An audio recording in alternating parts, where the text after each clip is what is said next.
Hello, everyone.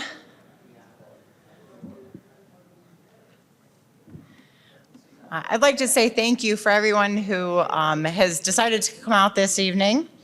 I just want to take a moment to say how important it is that you've all decided to join us tonight. Given the reassessment, it is something that will affect everyone throughout the community, and I think it's great to see everyone here tonight. So my name is Samantha Edwards. I work for Tyler Technologies, and I'm a project manager. I've held my evaluator's license in the state of Pennsylvania since 2015. Over the course of my time with Tyler Technologies, I've worked on numerous projects throughout the Commonwealth of Pennsylvania, including out-of-state projects as well. And given that I've worked on those projects, it's given me experiences, it's given me some insight into a deeper understanding of how a reassessment affects people within the community. So I was excited to bring that experience and that knowledge to Lackawanna County. So I'm a lifelong resident of Pennsylvania. I grew up in Susquehanna County, and I'm familiar with the local market. I've worked on the Lackawanna County reassessment since 2022, and the majority of our field workers are also residents of Lackawanna County, including our clerical staff within our office. So I have with me today a colleague of mine. His name is Tatum Kretz. He is another Pennsylvania evaluator. I also have Patrick Tobin. He's the director of the assessment office. And what we would like to do is just make sure that we can answer any of the questions that you have tonight to the best of our abilities. So again, I just want to say thank you for coming out tonight. We're excited to speak with the members of the community. So property assessments are calculated using base year methodology. So let's talk about what a base year is. A base year is the year in which the last countywide reassessment occurred. And right now, the county's base year is 1968.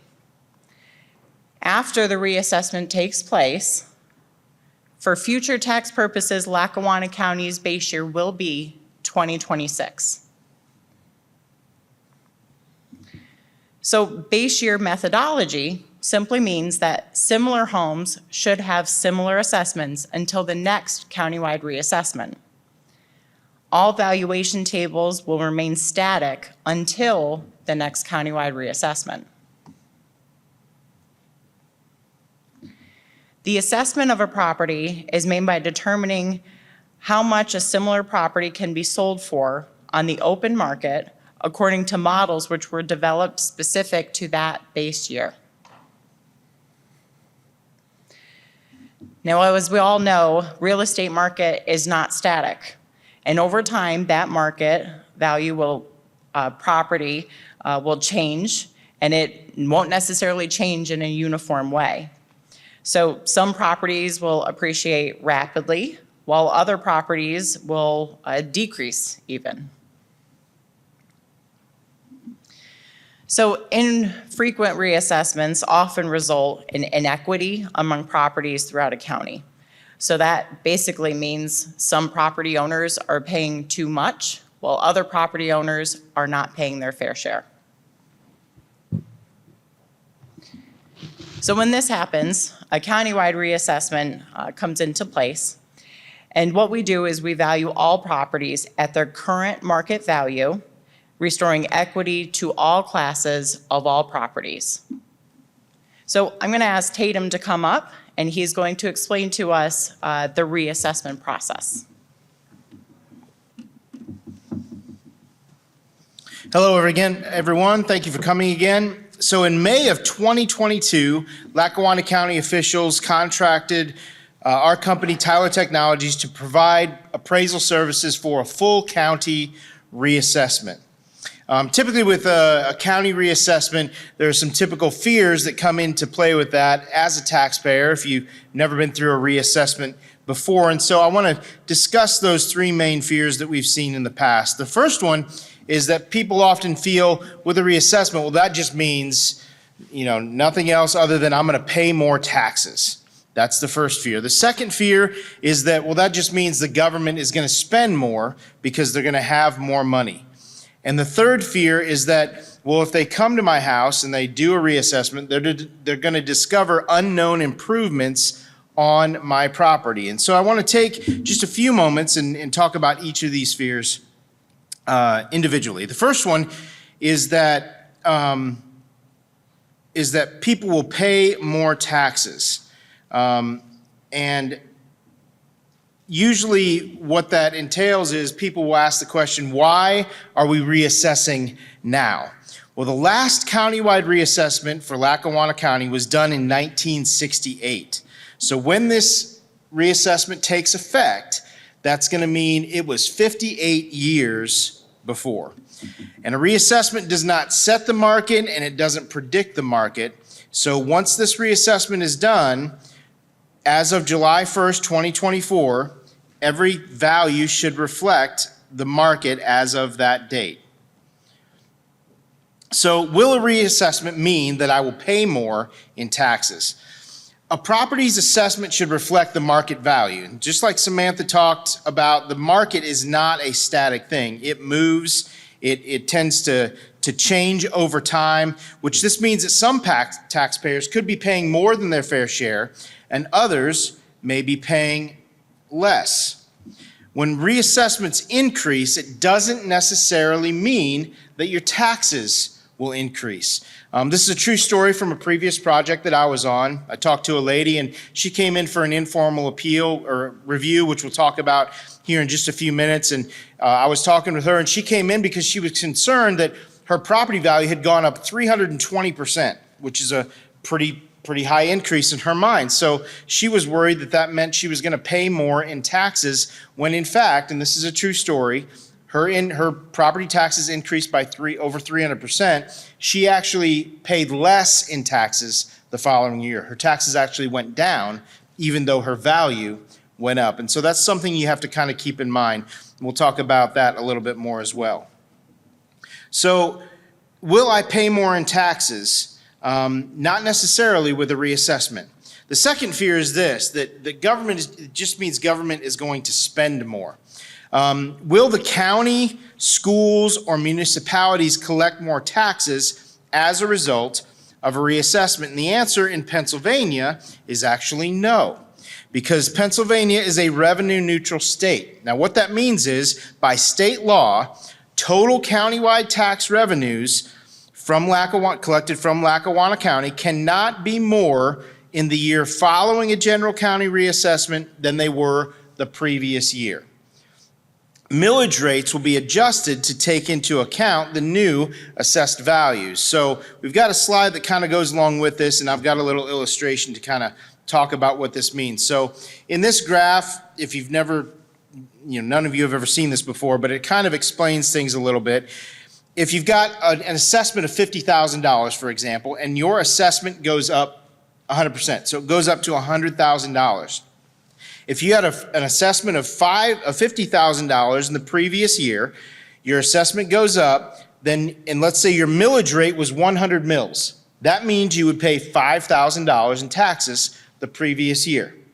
So if your new value comes in and that new assessed rate is $100,000, that millage rate has to be adjusted to take into account the increase in value. So the millage rate in this example on the screen would actually drop to 50, and that would mean you're paying the same amount in this example as taxes. So it's kind of like a teeter-totter. So revenue neutral means the budget can't change. So the budget's right here, it's not going anywhere. The tax rate can't change either. That's kind of like the fulcrum in a teeter-totter. So you've got the pivot point on a teeter-totter, and over here you have the assessed aggregate of the county. So this is all the assessed values in the county or the municipality or the school district, whatever it happens to be. This is all of the values, and here's your millage rate. As the values go up, the millage rate has to come down in the same ratio. So what that means is when you get your new value, don't multiply that value against the old millage rates, because you'll get a very wrong answer and you'll be like, that's more than I make in a year, because it's going to change. And so what you have to understand is the millage rates are going to go down in the same ratio that values go up. So reassessment does not increase or decrease tax revenue. Instead, the total tax burden is distributed more fairly among all of the taxpayers. A resident's county, municipal, and school taxes are based on the assessed value of a property. And past practice shows, and other projects we've been a part of, that typically what happens, about a third will go up, a third will go down, and a third will stay the same. That's typically what happens in a reassessment year. That doesn't necessarily mean that's going to happen for you, but typically that's what we see in a reassessment, having done this before. As per state law, though, the point of a reassessment is to be fair and equitable for all taxpayers, using the most accurate property values as a basis for valuation. So what that means for us here in Lackawanna County is 2/3 of Lackawanna County property owners will pay the same amount or less in property taxes once this reassessment takes effect. One more slide having to do with revenue neutral, and that is this. Basically, as your property values change, if your property value, your individual property, if the change is lower than the average change for property class, typically what that means is your taxes will likely decrease. If it's similar to the average change for property class across the county, then typically what that means is your taxes likely won't change at all, if it won't change very much, if at all. And if you see a higher than average change for property class, typically what that means is the taxes for that specific property will likely increase. And the last fear is this, that, well, if somebody comes to my house and they do a reassessment, they're going to discover improvements to my property that nobody knew about, like the deck I put out and back that I didn't get a permit for. And the answer to that question is yes. Yes, we will. We've had boots on the ground. We've assessed all 102,000 parcels in the county plus. And we've seen things, we've added things, we've taken things away, so that what our interest is to get the most accurate data possible. Because updating assessment records include newly discovered improvements. Basically what that means is it ensures that everyone pays their fair share of property taxes. So county-wide reassessments are intended to store fairness and equity within a community for taxation purposes. And Sam's going to come up and explain a little bit more about the process of reassessment.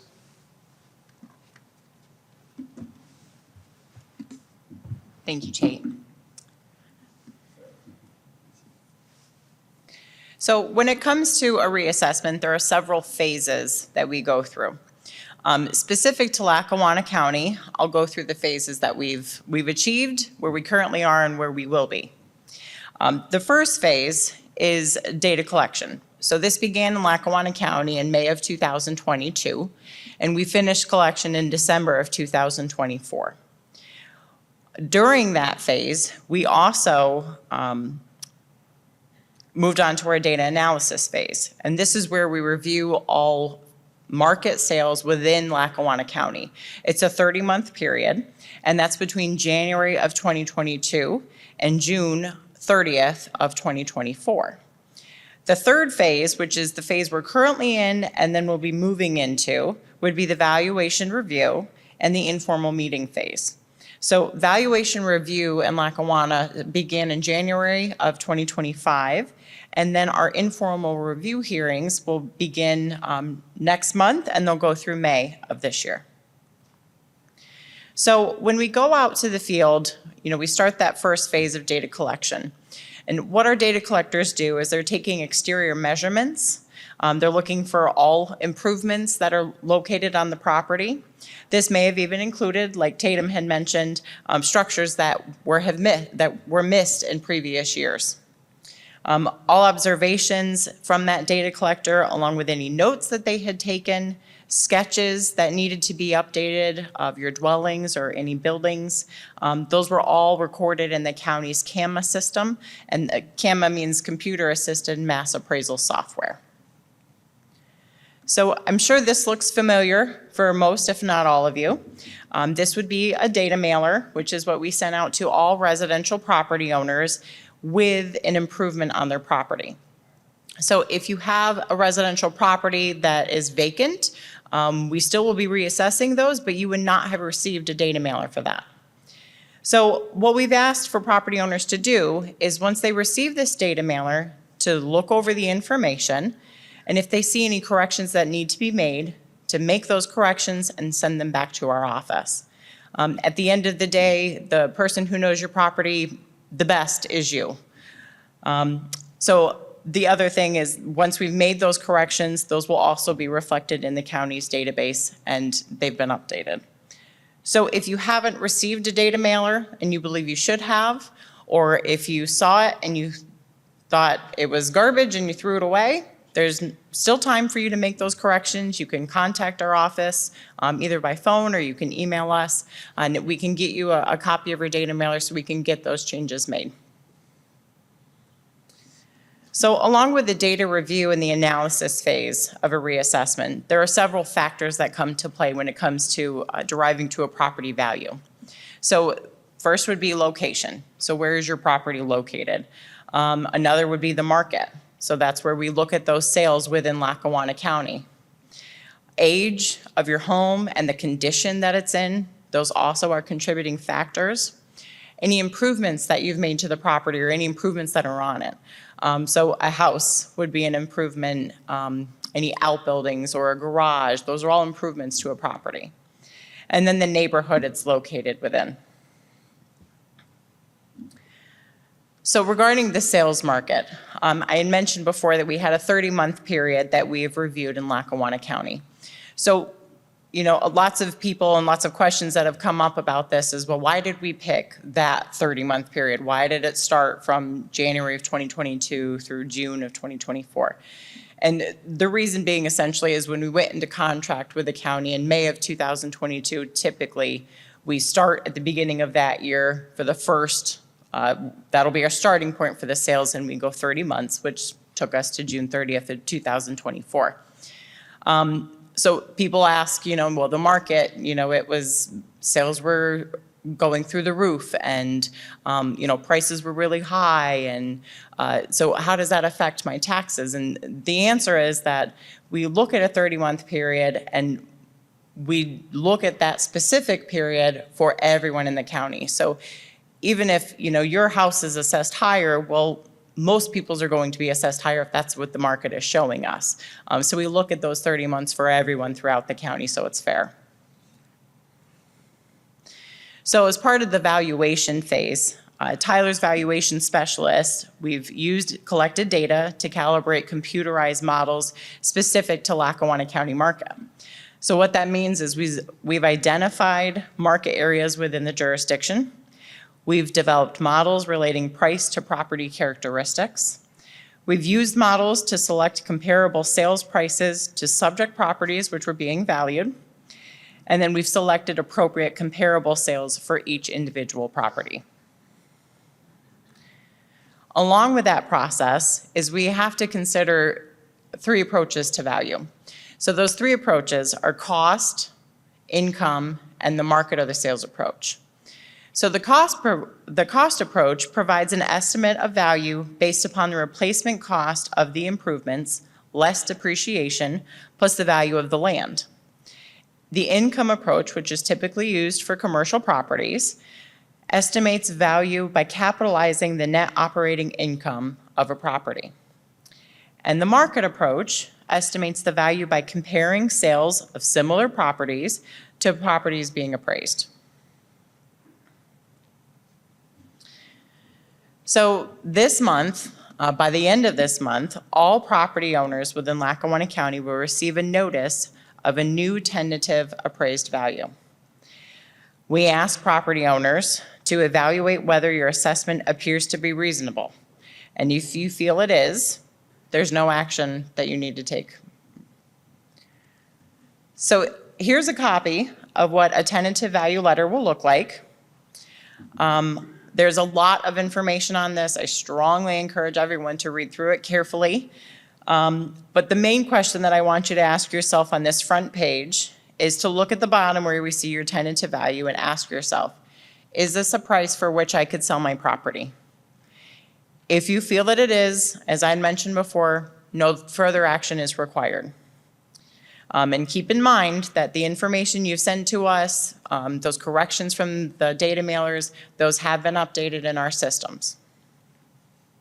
So if you do decide that this value is not what you would sell your house for on the open market, I want you to flip over to the back, and you'll have information here on how to schedule an informal review of your property.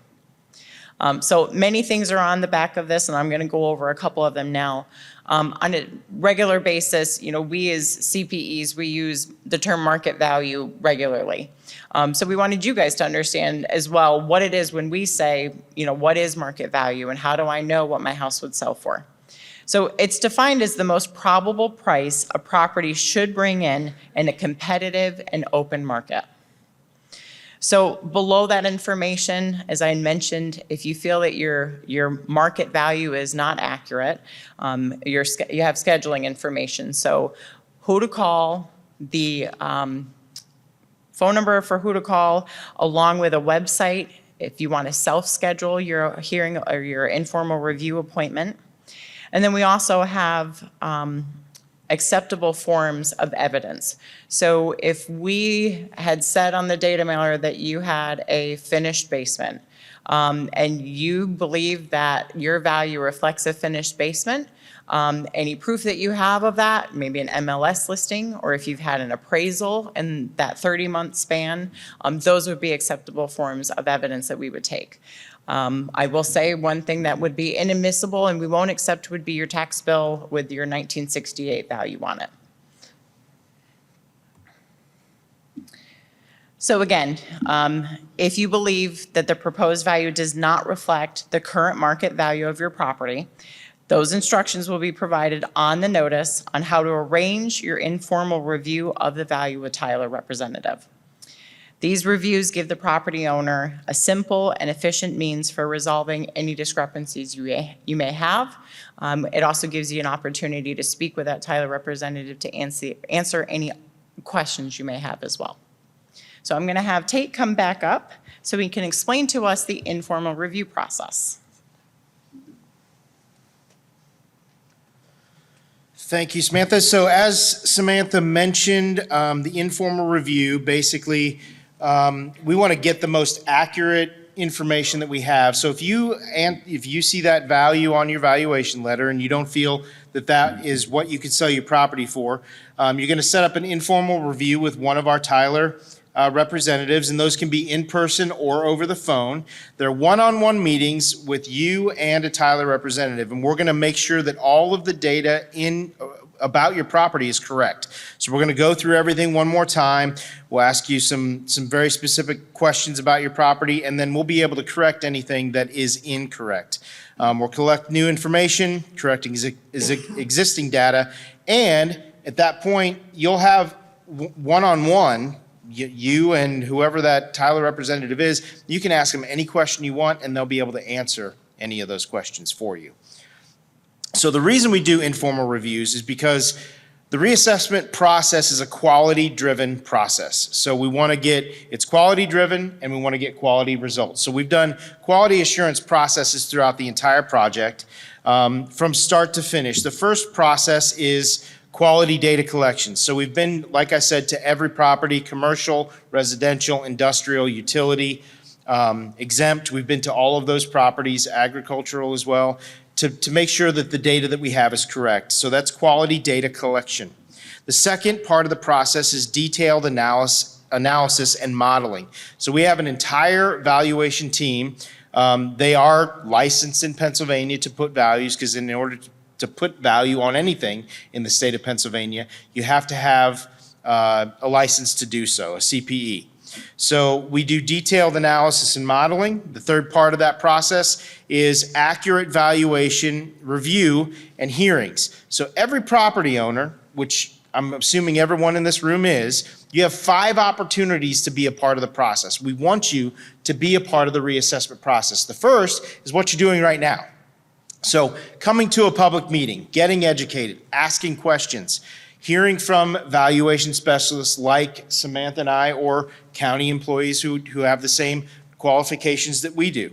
So the second one is that data collection process. So a data collector would have come to your residential, especially come to your house. They would have knocked on your door, tried to ask questions, make sure that the information is correct, or left a door hanger on your door if you weren't there that you could fill out and make sure that we had all the right information. So that's the second part. The third opportunity is for you get a data mailer in the mail. If there's anything that's incorrect on that, you simply cross it out, sign it, send it back to us. And if you did that, we will have made those corrections before we send out the tentative value letters. And the fourth opportunity is what we're talking about right now, informal reviews. So you schedule an appointment with a Tyler person, we make sure everything's correct, and we answer any questions that you might have. And the fifth and final opportunity you have is if you still feel it's incorrect after the informal review, you can schedule a formal appeal with the county, and the county will take it from there.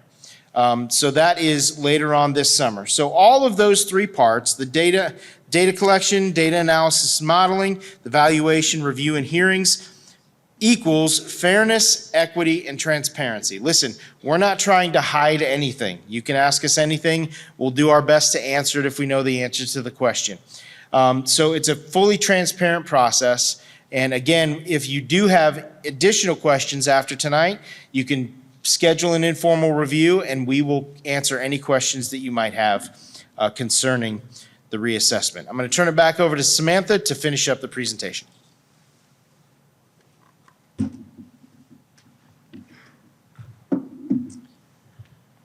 All right, so as Tate had mentioned, once if you've gone through the informal review process, what will happen is this summer, all Lackawanna County property owners will receive a final notice of their assessed value for their property. And those values will then be in effect January 1st of 2026. If you do decide to go through with, if you don't agree with those final values, as Tate mentioned, you also have the option to go forward with a formal appeal, which would be with the county. But if you don't do that, the value that's on that letter this summer is the value you would then be paying taxes on going forward. So just a reminder for anyone, my name is Samantha Edwards.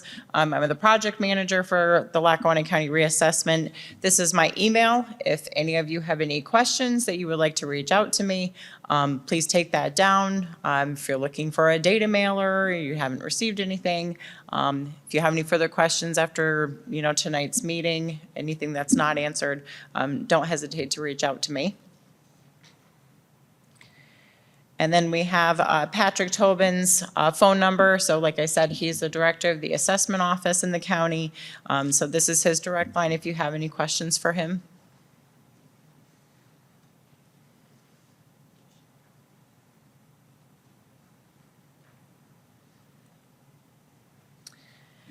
And then if you still have questions that are unanswered, or if you decide you want more information regarding the reassessment process, I suggest you go to our web link here. You can also get to this link if you go through the Lackawanna County website. Go to the bottom of their page, you'll see reassessment. You can click on that, and then this same link is within that web browser that you'd click on. So with that being said, that would be the conclusion of our presentation. But now myself, Tate, and Pat will be glad to answer any questions that any of you have. So Tate will be, go ahead, Tate. So we're going to give you the opportunity to ask any questions. Basically, the way we're going to do this, because this is being recorded for the county tonight, so you are a very special presentation tonight. So we're going to need you to speak into the mic. I'm going to start on this side of the room. If you have a question, just raise your hand. I'll come to you, and then I'll make my way all the way over to this side of the room, so that everyone has an opportunity to ask a question if you have one. We'll just need you to speak into the mic so that everybody can hear the question that you have. And if you don't feel comfortable speaking in the mic, you can ask me. I'll repeat the question, and then we'll go from there. Okay? Yeah. Yes, I will back up the slide. Yep. I'll start with me. You're welcome. This is also, if you have that frequently asked questions brochure, it's actually, this information on the slides is actually on the back, right down here at the bottom. What is the contact information for the data collection agency? That's all of our information, including our phone number for the office. And then we also have the county assessor's information there as well, with the websites also. Samantha's email address, however, is not on that. So if you want to email Samantha, it's right there on the screen. So I'll come right over here.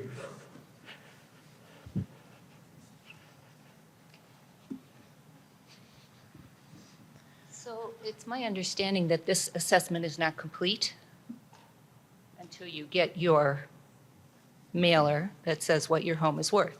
Okay. I already have a tax bill that has increased by 33%. So how can I have that if the assessment is not complete? And what do I do with that? Because I pay a penalty if I don't pay it by the end of this month. So the question is, everybody heard that? Everybody hear that question okay? So the reassessment actually doesn't take effect until 2026. So any tax bill you would have gotten for this year has to do with 2025, if I'm correct. That's correct. Any tax bill you receive this year is for 2025. And it actually, the increase that was implemented by Lackawanna County this year has nothing to do with the reassessment. They're two separate things altogether. Yeah, so the reassessment won't take effect until tax year 2026. So this process is completely separate from taxation as well. All we do is valuation. So this process, make sure we have the right data so that we can put the appropriate values on properties. Needs to go to the county assessment office, not. Yes, that is correct. So the question that she had needs to go to the assessment office, not necessarily to us. That is correct. So make sure you call that number and on the screen. And Yeah. So if I understand you correctly, you talked about a base year and the fact that nothing happened since 1968. We were assessed in 2019. So again, we're receiving a bill of a 33% increase from the county. And I guess that's where we need to direct our questions. And then we're going to be reassessed. I think 2019, 2025, 2020. so any reassessment that would have taken place, the county hasn't done a full reassessment since 1968. So any assessment that has happened since that time always goes back to base year. And Pat, do you want to talk about which is 1958? Yeah, the current base year we have is 1968. By your question, I'm assuming your home was built in 2019? We took possession the end of 18, and yes, we were billed in taxes for 19.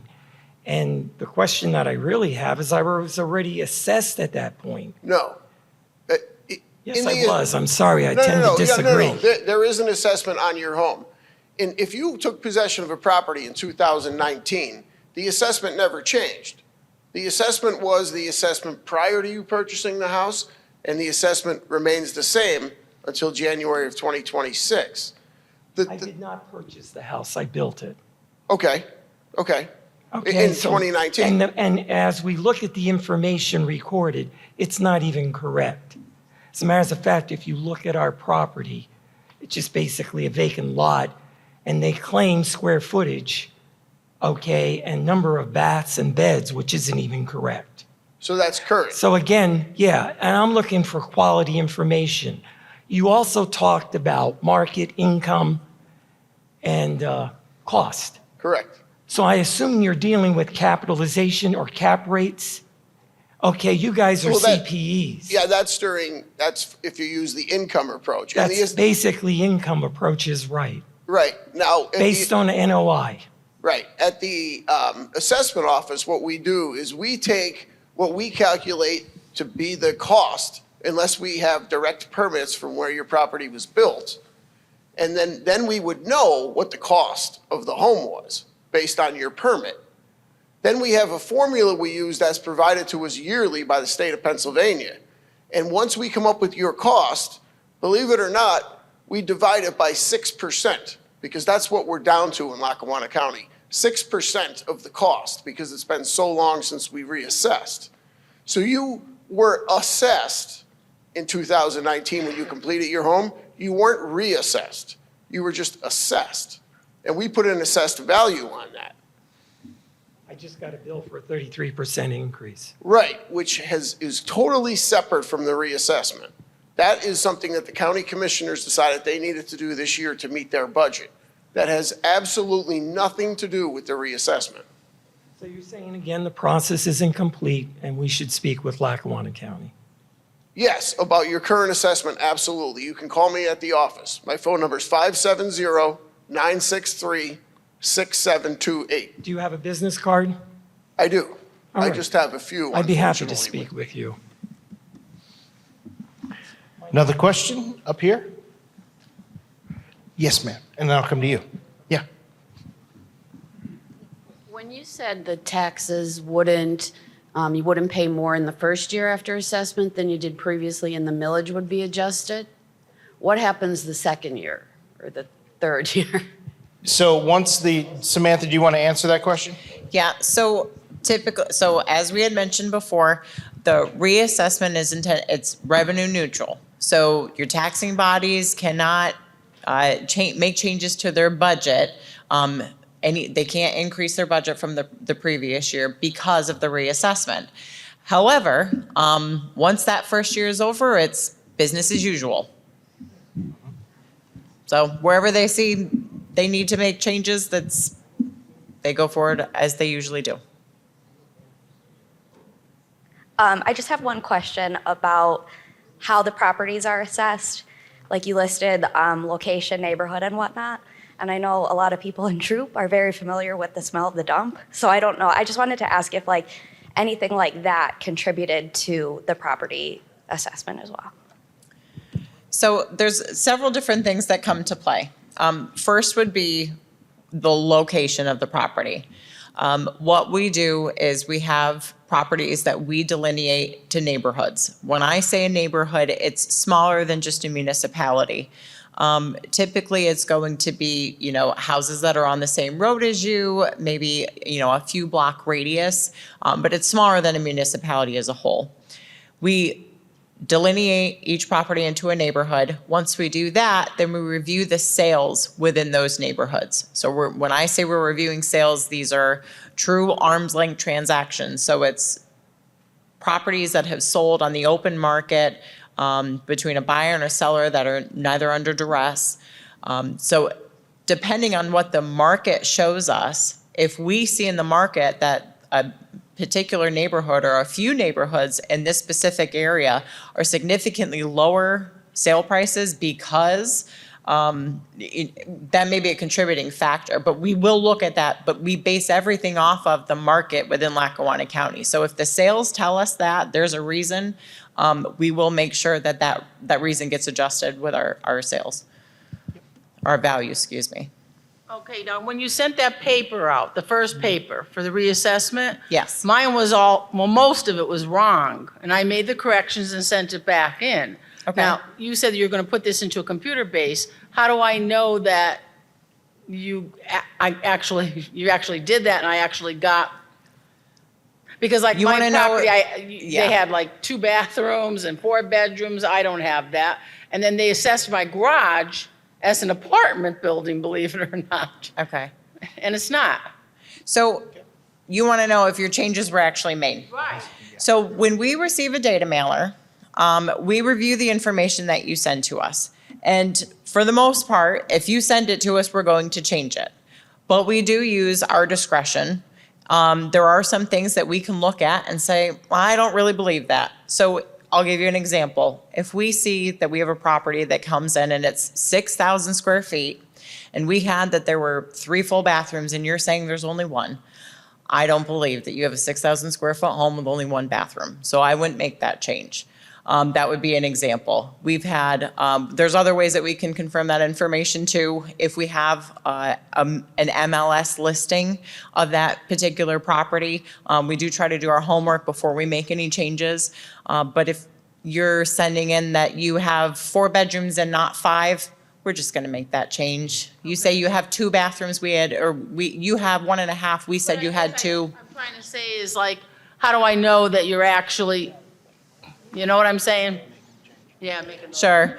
I mean, you can call our office to make sure that we've, received your data mailer. And if you receive your informal, your tentative value letter at an informal review, you would be able to go through everything on your property with a hearing officer, and you can see the changes that were Call made. your office then and verify everything? Yeah, we can let you know that we've received your data mailer. Lots of people want, notification, because if you've mailed it into us, we don't send you anything back that says we Right. received Yeah, I never got it. nothing back. That's why I Yeah. was wondering. If you've emailed us a data mailer, we will No. respond back to that email letting you know that we've received it. But lots of cases, people mailed have it mailed back. it in and they don't know if we've gotten it even. So yeah, give our office a call and we'll make sure that, we can make sure that we've received your data mailer and Okay, we make thank you. changes. So when I receive my letter at the end of the summer that tells me how much my house is worth, is it going to show on there how the millage has been altered and what my future tax is going to be? And if not, when will we get that information to see what the ultimate end thing is going to be? So the letter that you receive will not include what the new millage rates will be. Reason being is the values are not set yet. So until we complete our process of valuation throughout the entire county, the millage rates, there's no way for the taxing bodies to be able to send them. So essentially what happens is you're going to receive your tentative value letter. If you feel that it's unfair, or you don't agree with it, or you have questions, you make your informal review. Then the county will send out a letter with your new value based on whatever came from the informal review, if you had one or not. Then we have the formal appeal process. And at that point in time, changes can still be made. Once those changes have been completed and all appeals have been heard by the county, then the county will go forward and they will be able to certify those values by November 15th of 2025. Now, the county does this every year for the tax rolls. They have to certify the values annually. Once those values are certified and we've gone through all the informal review processes and all the appeals have been heard and final values have been set, then the taxing bodies will receive that information from Pat's office, and then they'll see what their new total assessed value is for their taxing body. And that's when they'll be able to adjust that millage rate to compensate for those now much higher values, and they can bring down that millage rate at the same time. 15th. It's a state mandated date that it needs to be certified on November 15th of every year, not just this year for the reassessment. Every November 15th, I send out all of the emails to the municipalities so that they can set their millage rate. And then on May 15th of the year, you get your school tax bill. City of Scranton's a different story altogether. Then you will receive, then they receive the information, then they set their millage rate. Now this year, with being a reassessment, I'm still trying to clarify with the law if I have to wait until November 15th this year to certify. If I could certify before that and give everyone an opportunity to set the millage rates earlier, which are usually published in the newspaper, or all millage rate changes have to be done in a public forum. So here it would be Throop, Dixon City, and is there a third municipality? And Oliphant. That has to be done in a public process.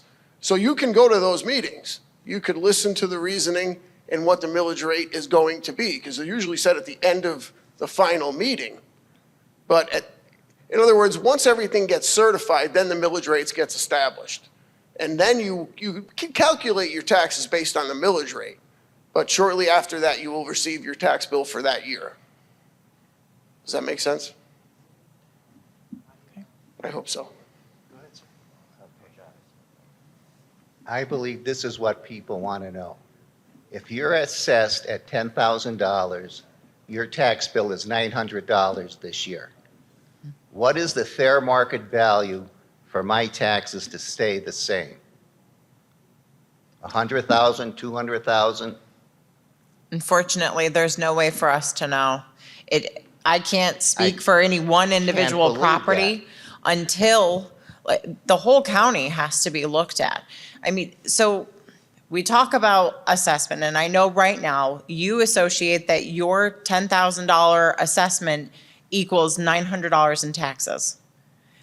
Unfortunately, tax values and assessments do not equal tax rates. So it's not like I can say if you see an increase of a certain percentage, you'll see an increase of a certain percentage of taxes. That's not how it works. If you think of it like a piece of pie, right, and your budget is the pie, every taxpayer is within that pie, and we need to figure out who pays what portion of it. When you go through a reassessment and these new values are set, what those values represent is who's paying what portion of that pie within the budget.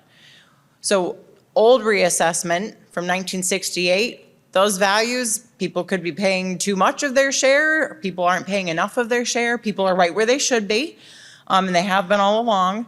But when you go to a reassessment, especially after it's been 58 years, those shares of who's paying what, they get really out of whack. So when you have that reassessment, all we can tell you is that if you were assessed where you should have been all along, most likely you're still going to be paying around the same. And if you were underassessed since 1958 and you haven't been paying where you should have been, your taxes will go up. If you've been paying more than you should have been since 1958, your taxes will likely go down. So, I mean, I can't give you a number, unfortunately, and, as, we're trying to explain it, no one really can. We value property, we base those values off of the market within Lackawanna County, but until it's complete, the county and the taxing bodies, along with the school districts and the municipalities, they have to have that full number of all tax parcels, the total value within that municipality or the school district or the county before they can set what the new millage rate is. So until that process is complete, we can't really give a number as to who's going to be paying, what taxes I they have. understand what you're telling me. Trust me, I understand. But people want to know a little bit more concrete numbers. And you're going to have a mess on your hand no matter what happens. Mm-hmm. But if you can't give somebody some numbers, you're going to have class action suits that are going to go on for 20 years, for God's sakes. I mean, I don't see why this is such a hard question to ask. What's the fair market value for my taxes to stay the same? I just can't believe you can't give me a number. Well, the reason that she can't give you that number is because the millage rates have not been set yet. Once the millage rates are set, then you can calculate what your county tax will be, what your municipal tax will be, and what your school tax will be. Patrick, I understand the millage rate. Right. I'm just asking you what the fair market value of a house that's assessed at $10,000, what the fair market value is. 100,000, 200,000, 300,000? Depends on your location, Yeah, I depends on the understand. condition of your property. Lots of factors go into it. I mentioned them before. So you can have a $10,000 home, but I mean, if your house is assessed for $10,000 based on 1968, and now your home is, or the neighborhood that you're in has, it's kind of gone downhill. Maybe the area isn't as nice as it used to be. That means that your assessed value is probably still, your assessed values are going to go up. The last time this was done was 1968. The market has gone up, over the last 50 years. So that's to be expected. But how it equates to tax dollars, we really can't, like Pat has said, we really can't give a number because the millage rates haven't been set. Now, I will say, like one of the slides that we had in the presentation, if because of the area, the neighborhood that you're in, since 1958 has either, it's kind of, gotten, it's now like a poorer area, it's not a good area, houses are selling for, less than, other municipalities for whatever reason, that will all be taken into consideration. If that property has seen less of an increase in taxes or less of an increase, I'm going to bring it back to the slide so I can say this the right way.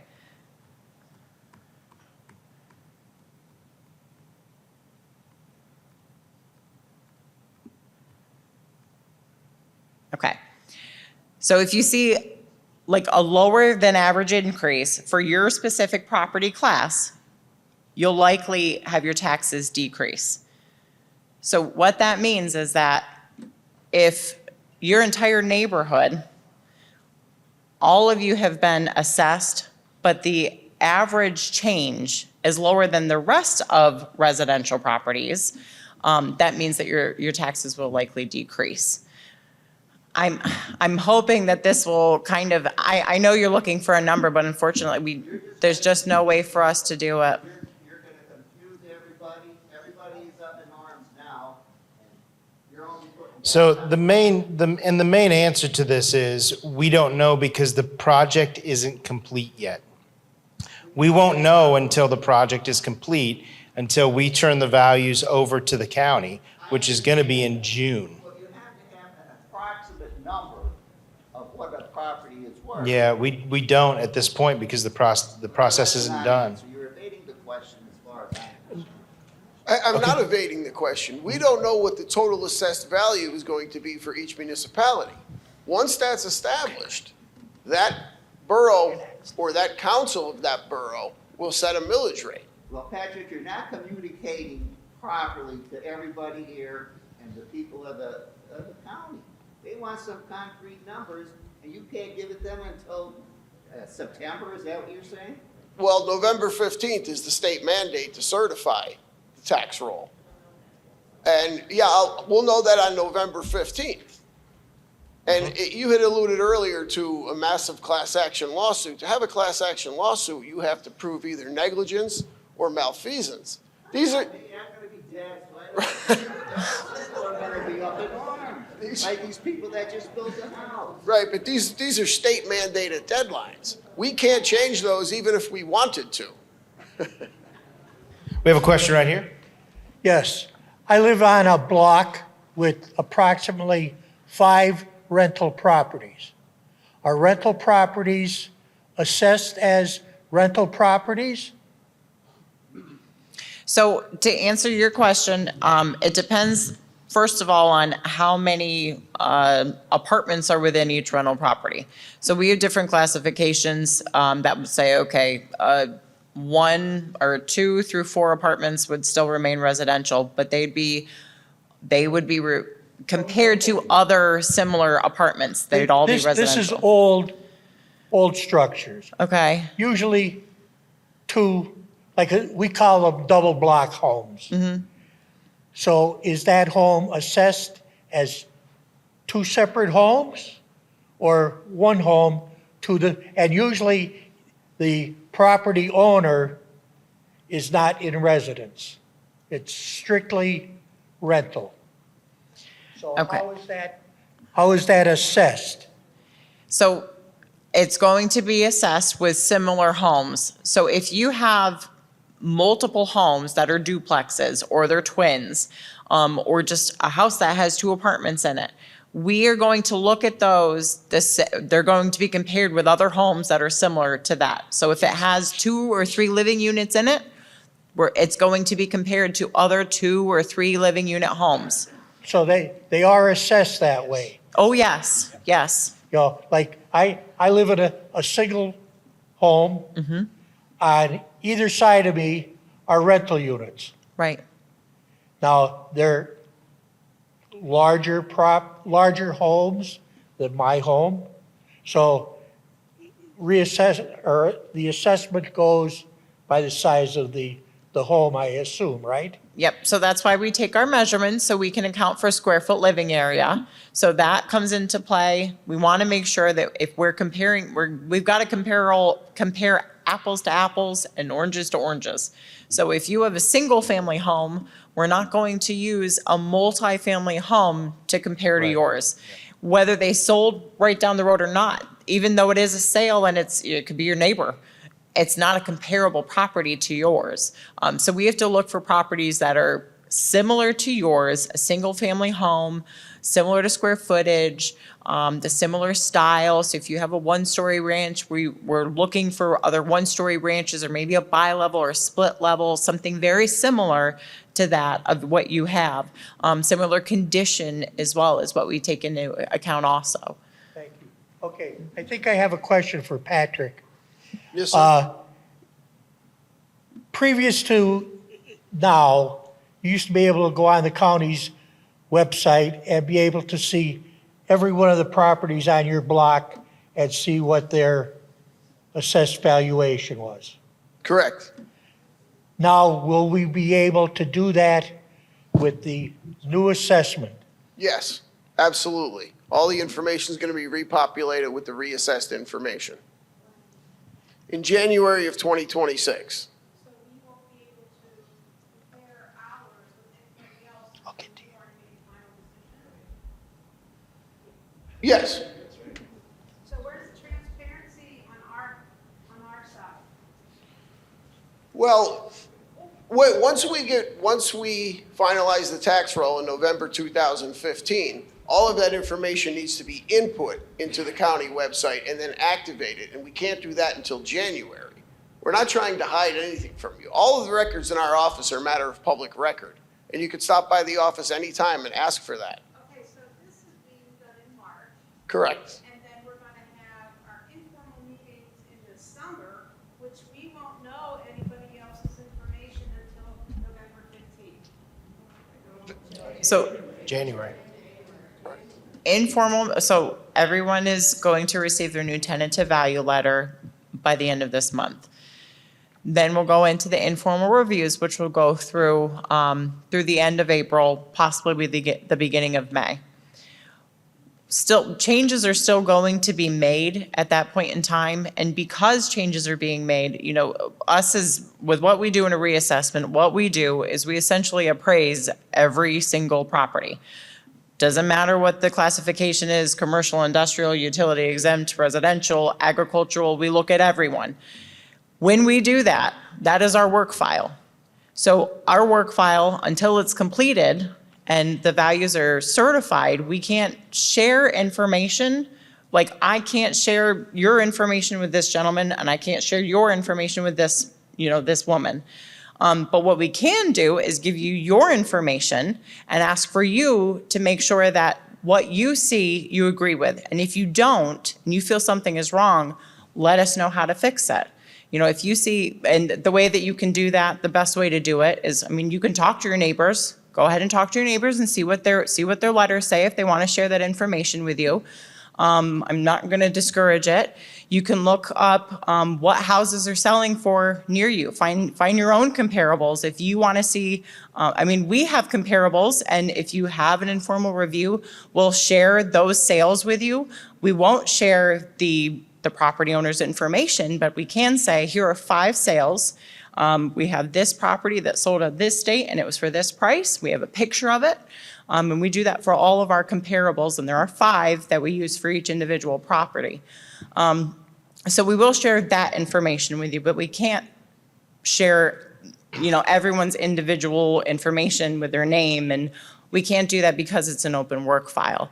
Until it's done, and until our file is then closed, and then the county is able to certify those values, and then they'll be able to put them up on the website, you know, beginning of next year. And then another thing too is that, you know, you look up your sales and you have your comparable sales that you're seeing. If you decide you don't agree with our value, maybe you do. But once you're able to look it up online, you do have the option to appeal. You know, you always have the option to appeal. In the state of Pennsylvania, you can appeal your property every year if you want. So that's always an option for you. Now, you want to do your due diligence before you get to that point though, right? So make sure you're looking at your values, double check our work, you know, make sure that if we say that it's a value, and I mean, we're taking it off the market, but if you don't agree with it, you can look it up. You can look up your property through Zillow. You can look it up on Realtor.com. Find comparable homes. If you know of a property that sold down the road from you and you feel it's similar to yours, you can bring that to your informal review too. We can look at it together and see if it's a good comparable home for yours, and if it is, we can make a change if we need to. I do see questions over here. I will get to you. Anybody else in this area? Yes, sir. Well, as far as the informal review and then the later assessment appeal, then what would you say would be an effective approach for a property owner? Would it just be an appraisal? So you Because can, other than that, it seems like it's going to be very subjective. It seems as though there'd be very little chance for you to revise your thinking. so if you have any information, so if you're looking at changing like bedrooms and bathroom counts, something that's on your data mailer, any interior information that we wouldn't be able to confirm, like a bedroom or bathroom, maybe like some square footage, like if you have a 2-story colonial style home and we didn't account for unfinished area. Those are things that we know to be typical, and we would make those changes. If you have a bi-level or a split level, and it looks like you've got, we have to judge a home from how we see it on the outside. So when we visit a property, we're not going in. If we don't have the opportunity to speak with a property owner, we know that most bi-levels have finished basement living area, or at least rec rooms. So we will account for that. If you have a bi-level and it doesn't have finished basement living area or a rec room, that's something you're going to want to bring either pictures of to show us there is no bi-level, or maybe there isn't a basement. Maybe it's a crawl space, and from the outside of the home it looks like a basement. Any type of proof that you want to bring. Maybe you have a real estate listing of your own home from when you bought it, and you have pictures that you can show to us, or that listing you can show us. Well, again, I'm talking about a professional appraisal. You can bring an appraisal. Make sure Of it's course, that's dated. expensive, as everybody It is knows. expensive, but what you'll want to do is make sure that the appraisal too is between that 30-month period, so January 1st of 2022 and June 30th of 2024. It's got to be within the same 30-month period for the rest of the county. But if you want to come and you want to, we can answer questions at the informal review, and if you have changes that we can tell we made a mistake on, we're going to make those corrections. I guess it really depends on what it is you would be not agreeing with, something you're disagreeing with. For the most part, like I said, if it's something that, we're off just a little bit on, if we say you have 2 bathrooms and you're saying you have 1.5, we're going to make those corrections, because at the end of the day, we want the information to be correct.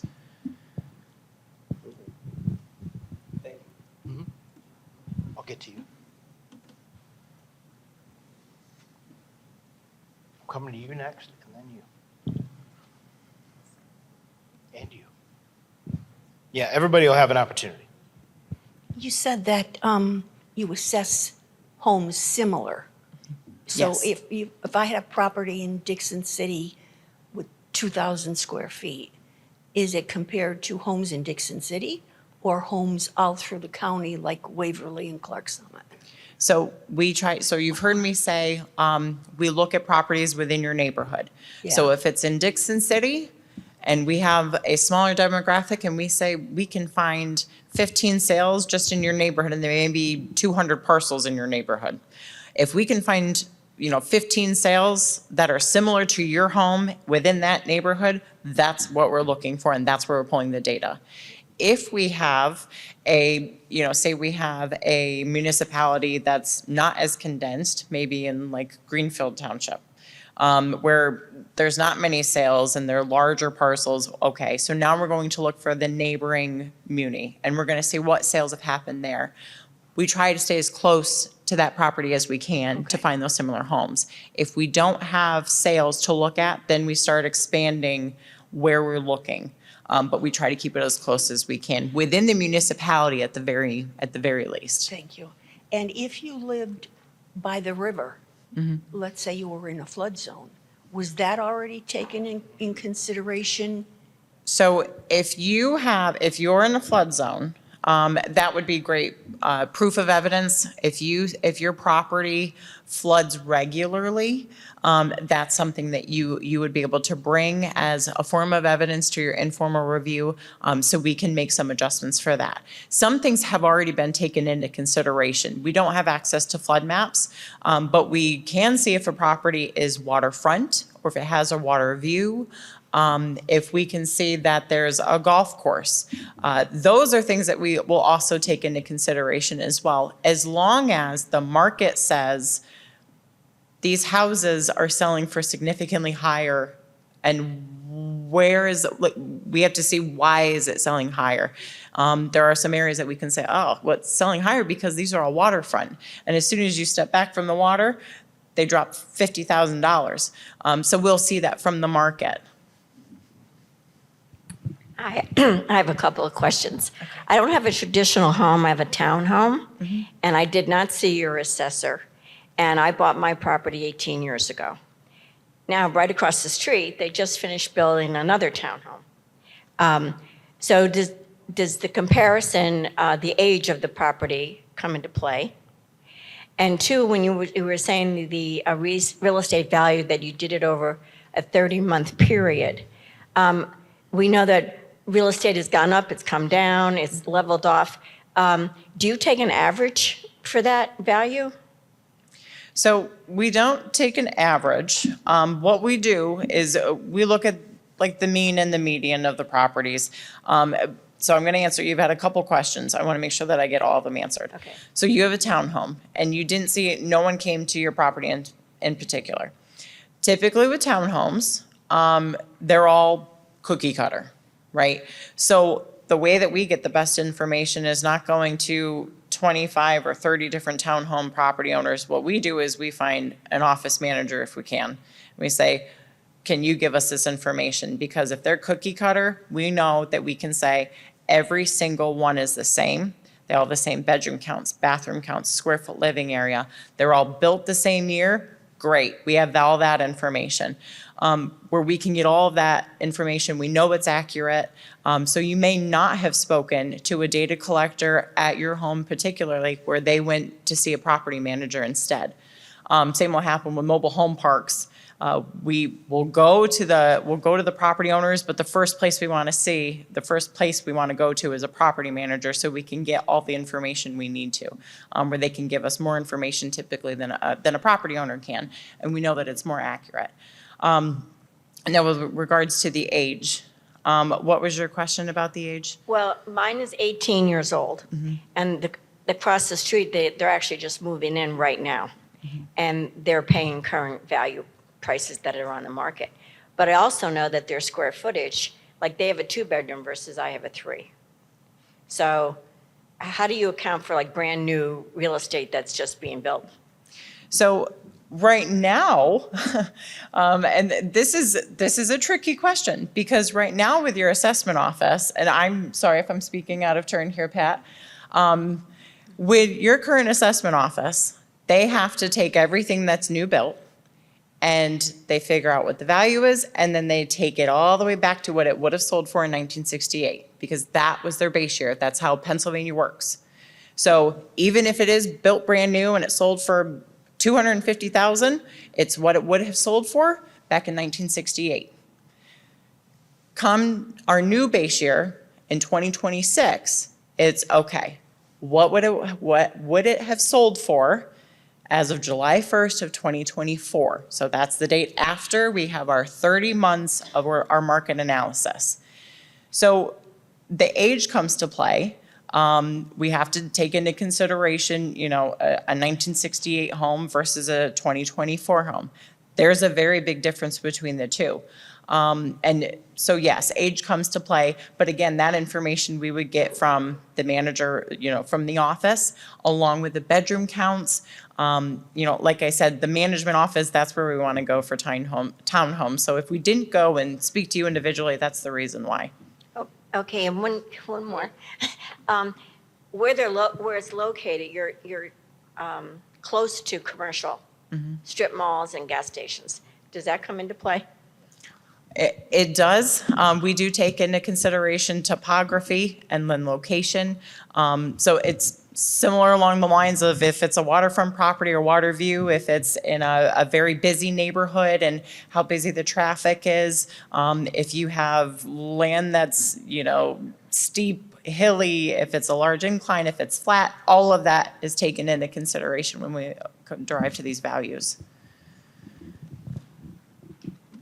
I think you answered my question, but I'm very scared at what I just heard. Okay. We took possession of a townhome that was completed, and we moved in July 30th. It was under construction during that time period. We received an assessment we thought was very high. Am I to understand, and then we received a notice from Tyler in February that you're going to reassess. Are you telling me that we actually might have even higher than we're paying now after just being assessed and I got my new tax bill? So your what I want you, okay, I want to make it, I just want to be clear that when you have an assessment, you may have just built a property or you may have just moved in. If you just built a home and your home is brand new, your assessed value, you may be assessed now because it's new, it's a new home, they have to tax it, they have to put it Yeah, on the sure. tax roll. That assessed value is still gonna go, it's what that house or that property would have sold for in 1968. So with a reassessment, it's what it would have sold for based on, per that new base year. So we're going to look at the property, we're going to look at market sales within your neighborhood, and we're going to see what are houses like yours selling for. And that would be your new fair market assessed value. The difference is, right now, you're paying on an older assessed value that's significantly lower, millage rates are higher. When you get your new values, your values are going to be higher, and your millage rates will have to come down once the taxing bodies are given the full fair market assessed value for their municipality. So it's going to be reassessed. What that means for your value, I'm not sure. I don't know what your assessed value is right now, but it is based off of the last countywide. Well, it's not 10,000. It's what? It's not 10,000. Okay. So, and if that's the case, it could be a case that you're one of those individuals that you're too high assessed. Maybe you are paying too much. So that's where the reassessment comes in, that we even it back out with, if you're paying too much right now, you're going to see a decrease if you're too highly assessed. If you have an individual who they have a $2,000 assessment and they're living on a lake, they're probably underassessed. And in that case, their assessment will go up, but their taxes will also increase if they've been underpaying this whole time. So that's really what the assessment is about, is just trying to make sure that it's more fairly distributed, more evenly distributed, depending on what each property has on it. Thank you. You're welcome. Two quick ones. Yeah, I had two questions. First one is, just in your opinion, how often do you think counties should reassess? It's been 58 years. What's more realistic? So definitely more often than 58 years. I gave an estimate to the commissioners that I thought a reassessment should be done every 4 years. And then Tyler told me that 6 would be a better idea. So if we could do it every 6 years, that will keep the values much more stable than the situation we're in right now. We'll see what happens. It was 58 years since we were reassessed, and the Board of Commissioners who voted to reassess are no longer on the Board of Commissioners. Right. So I could tell you the answer, or at least help lead you to the So answer. at least every 10 years, because I know it costs money too to do this. Yes, but by way of comparison, this reassessment costs approximately $5 million. If we were to do it in 6 years, it would cost a fraction of that. Right. And it would also take a fraction of the time, because all of the new updated information is already within our office. Right.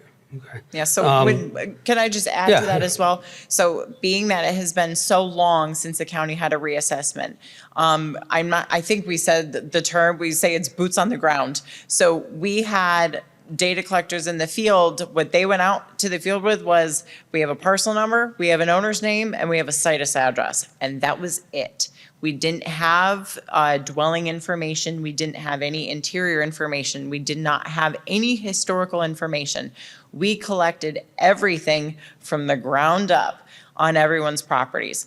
When you have a reassessment more often, it's significantly less manpower. You're no longer collecting everything. It's a drive-by. You're pulling up and you say, okay, yep, everything looks the same, we're good to go, and you just move on. So it's quicker, it's less manpower, it's cheaper for the county, and it's more accurate. The other thing too, I know we're talking about the values and they're gonna go up and everyone's concerned about their taxes, but All it is redistributing who pays what portion. If you haven't seen a change, there's not going to be much of it. And every 6 years, you're not going to have the same reaction that you do now. Once this is done, you'll see what the reassessment did. And then in 6 years, they'll go, that'll be okay. That'll be fine. Because there won't be much of a change. It's only been 6 years, not 58. Right. The other question I had was, I'm on council in Jessup Borough, right?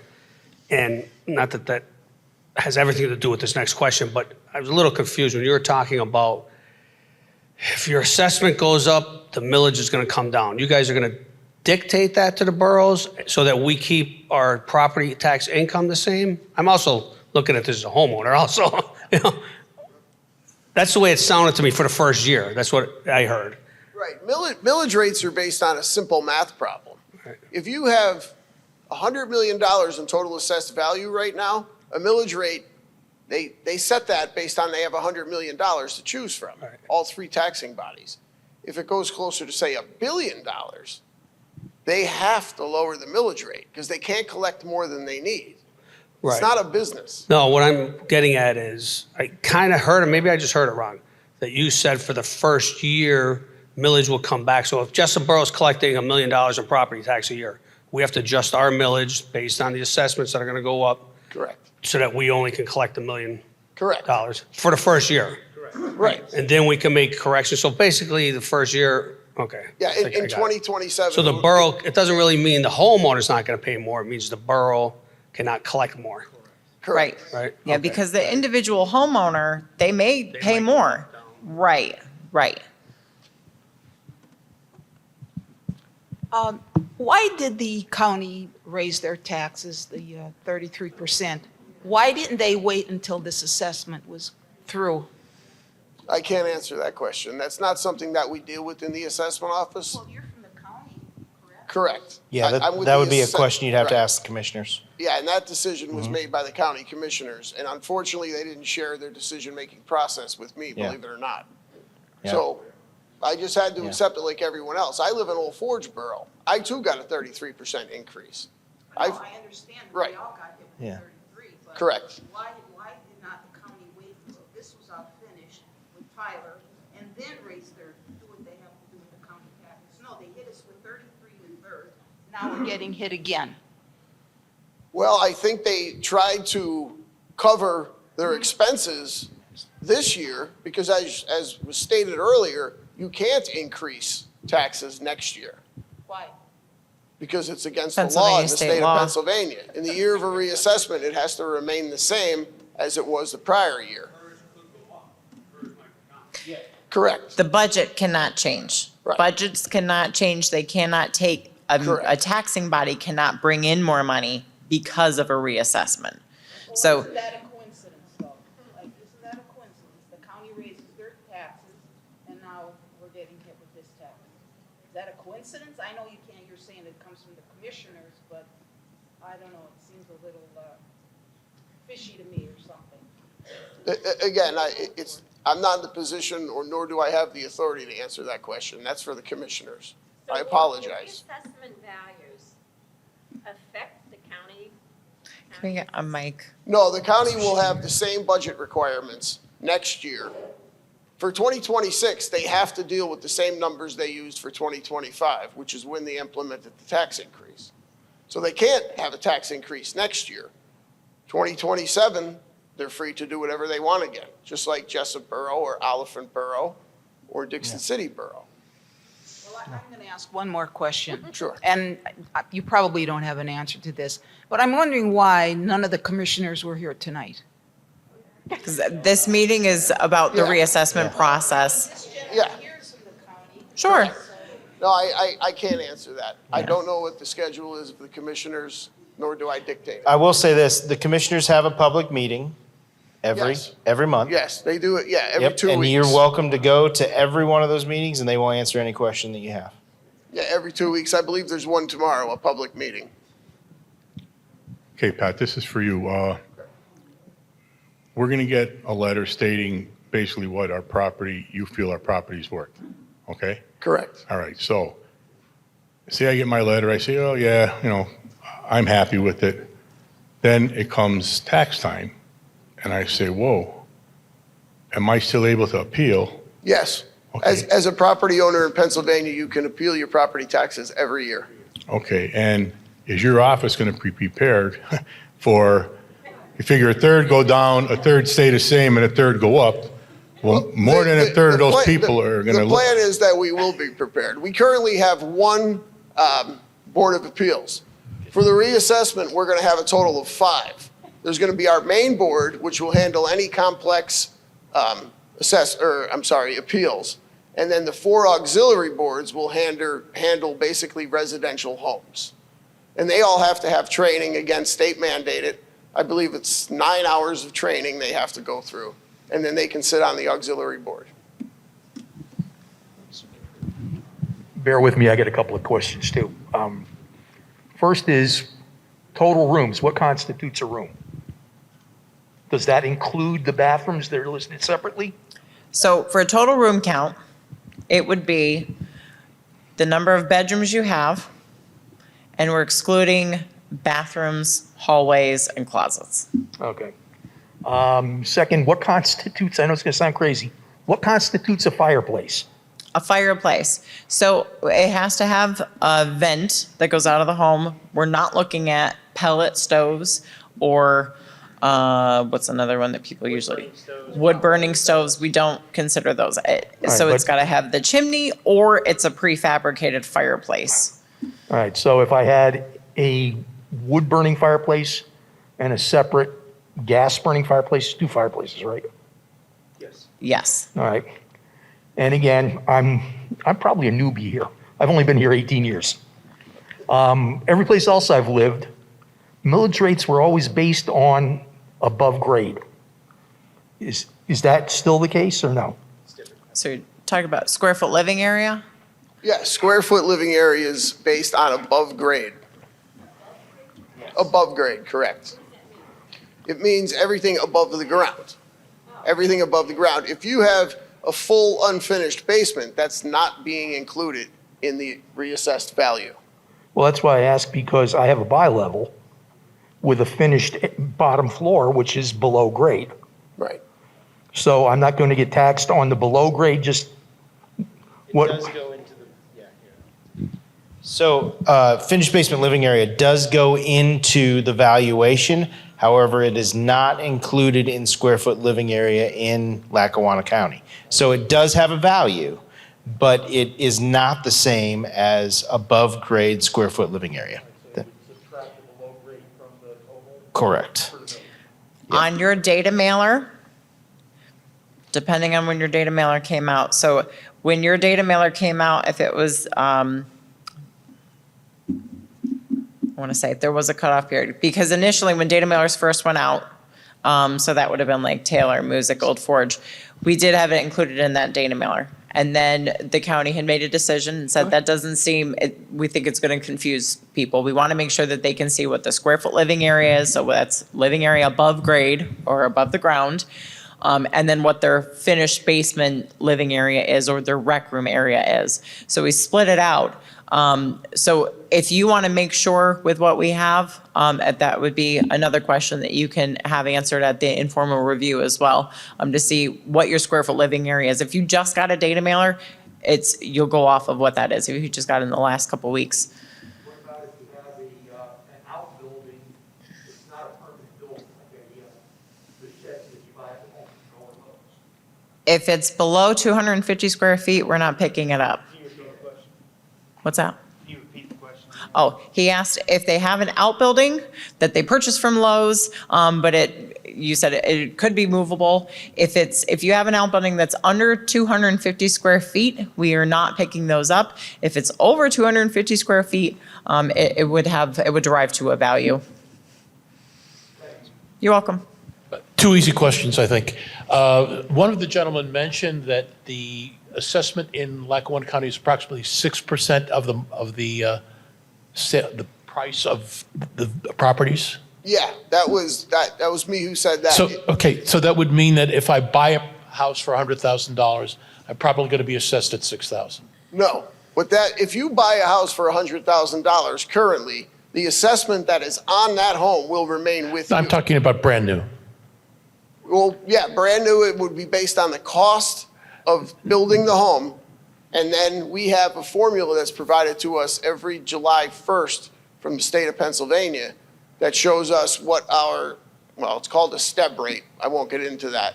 Right now, we're currently at 0.062, which is 6.2% of the total cost. Okay. And as you can imagine, that's not the easiest or best way to do business, which is Right. why a reassessment is needed.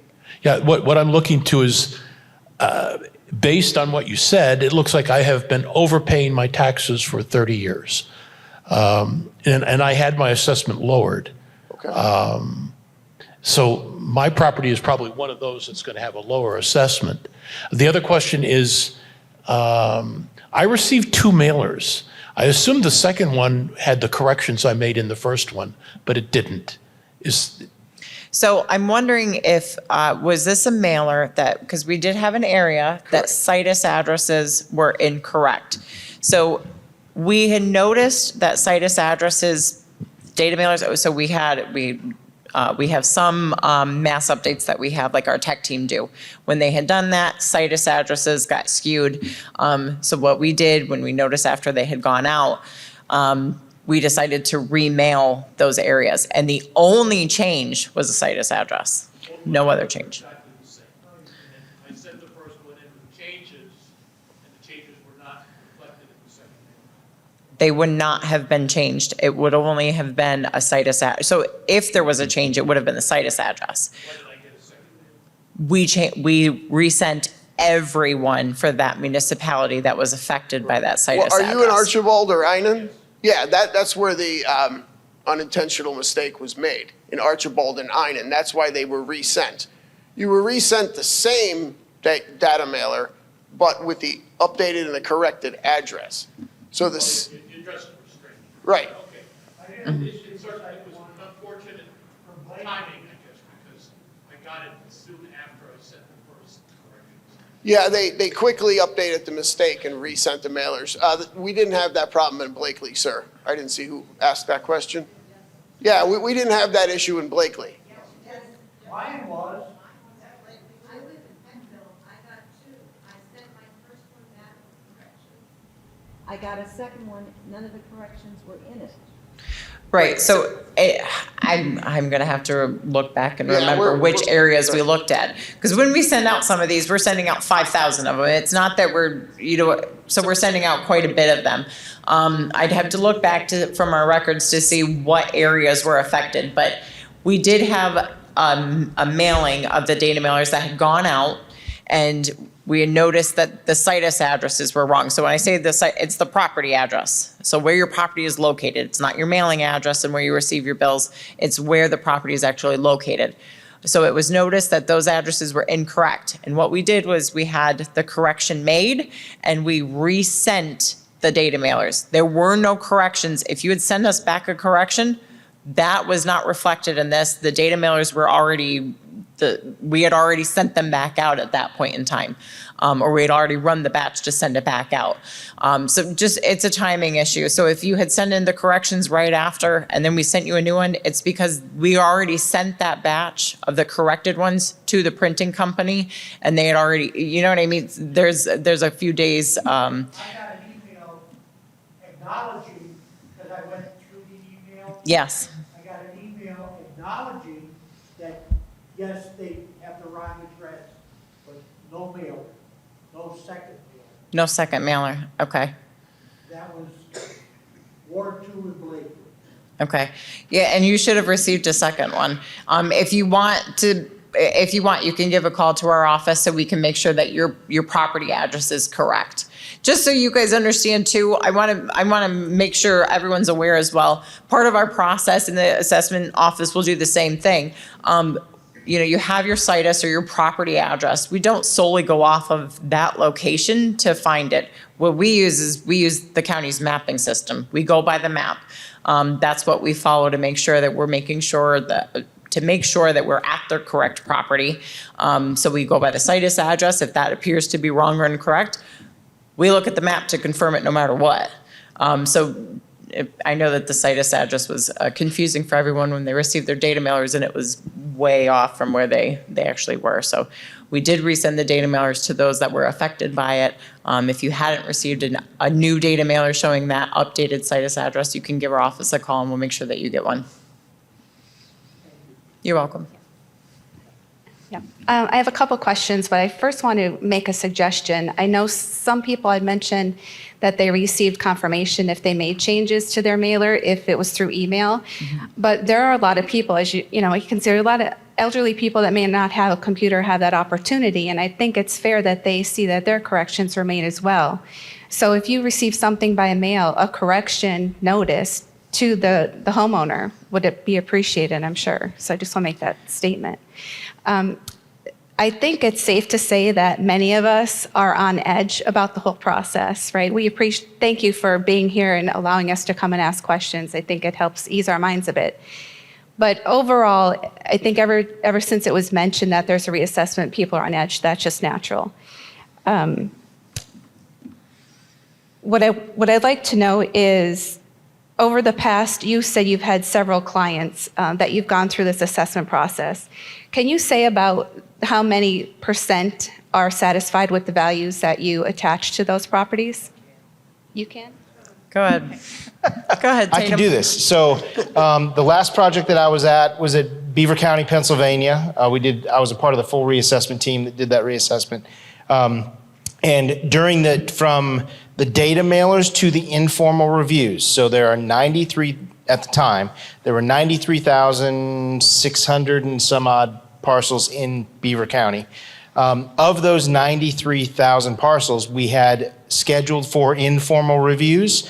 We had 12,000 parcels scheduled for informal reviews. So that wasn't appointments, that's parcels, because sometimes, somebody might own 10 parcels and they'll appeal all of them. So 12,000 parcels as far as that goes. So 81,000 people agreed with our value.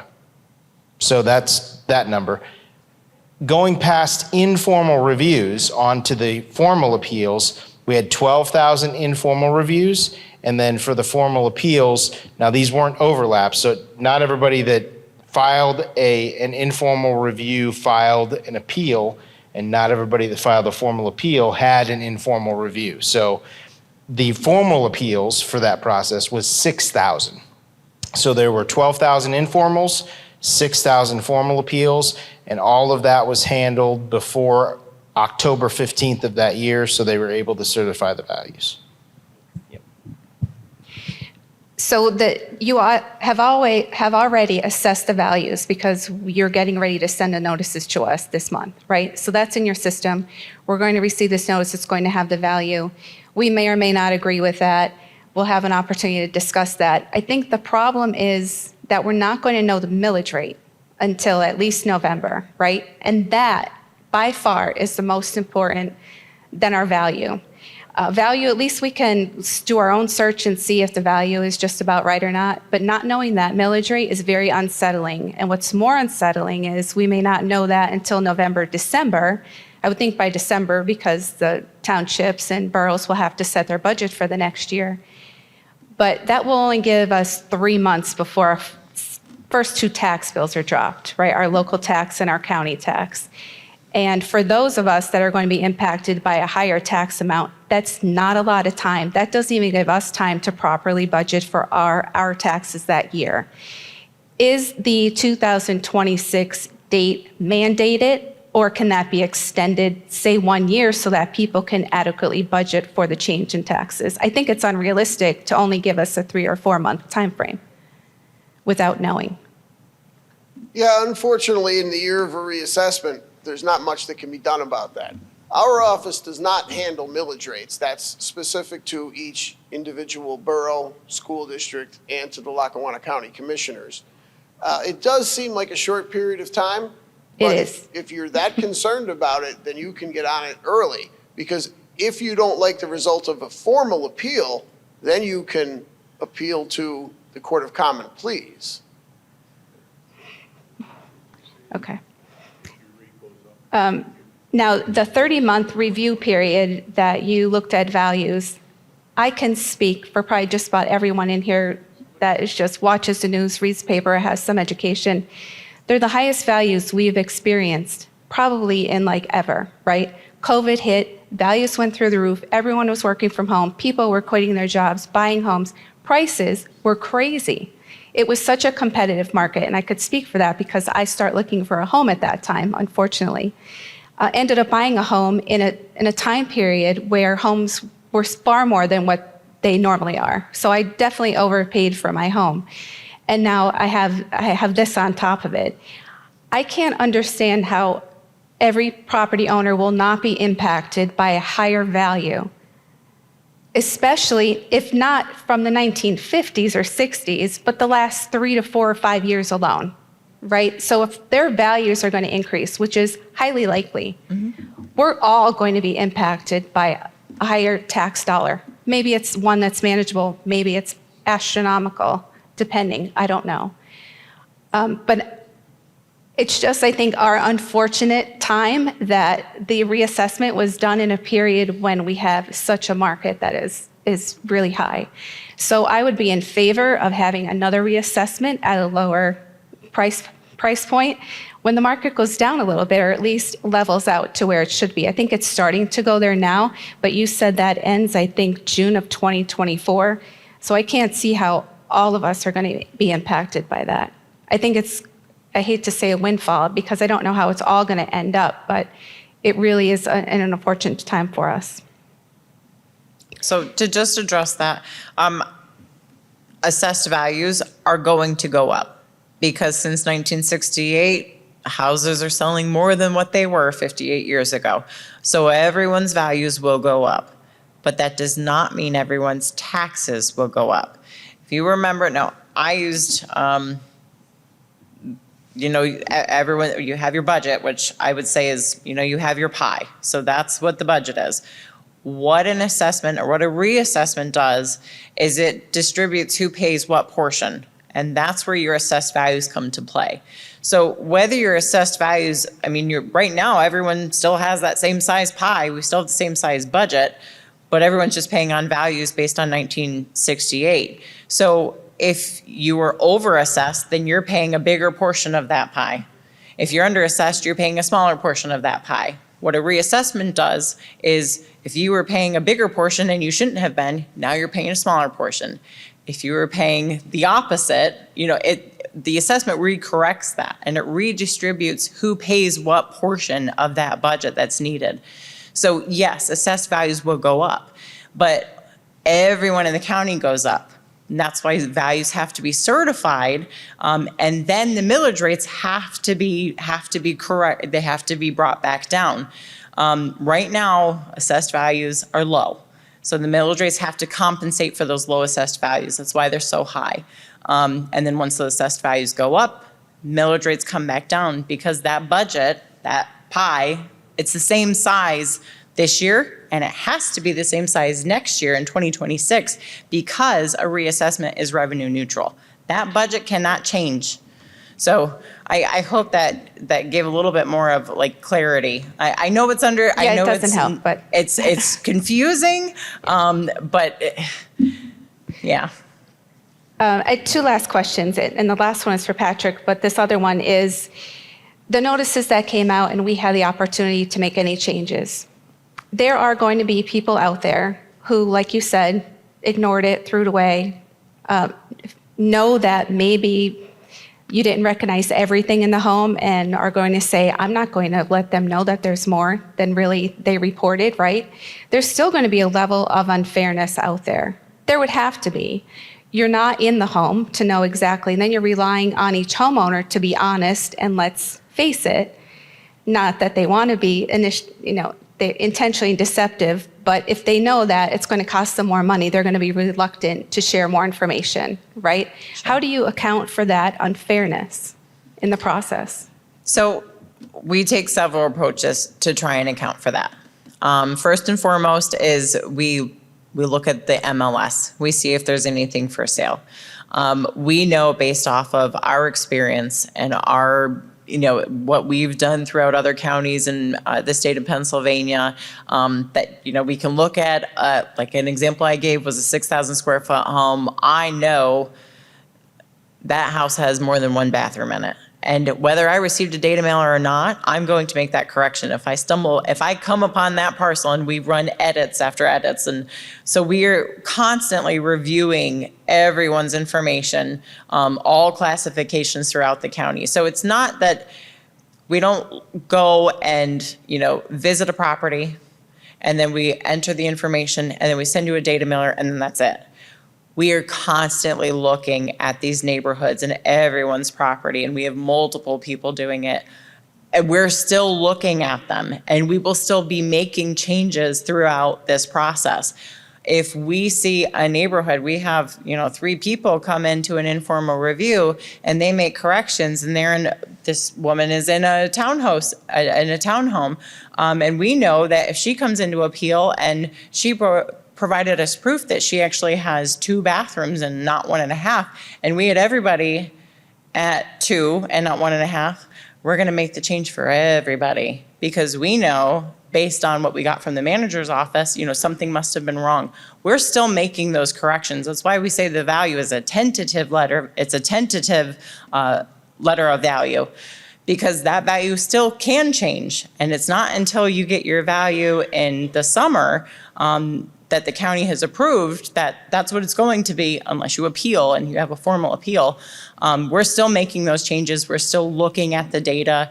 Informal reviews, we're still making sure that neighborhoods are, being addressed accurately. So if something happens in a neighborhood, a property owner gives us a flood map, someone had mentioned that, that's being addressed as well. So we use our best discretion. We try to use common sense, when it comes to certain things. If we, whether we get it or not, we can look. I can pull up an MLS listing, or I can go on Google Earth and see that, that person's got a central air conditioner and we don't have that. I'm going to add it. So those are things, we do try to use other platforms and not just, what we're given at firsthand. And last questions for Patrick. I know my biggest concern is understanding the millage rate. I don't. And I know I've called your office and I've talked to you about it, and you've given me the best explanation that you can. You mentioned that it's set each year by July 1st by someone at the state level. Can you tell us who that is at the state level, what department, and do they have, say, a web page that goes into further detail as to how that rate is determined? It's a rate that is very important to this whole process, and not understanding what is behind that rate. I think, talk about transparency. There isn't a good transparency when it comes to this millage rate. Right, well, the millage rates are set not by the state, but by your local council, your local school district, in Lackawanna County. And they set that millage rate after they know what the total pool of assessed value will be. Because they have a number that they need, be it, let's say Mid-Valley School District. I don't recall their budget, but that's how much money they need to run the school.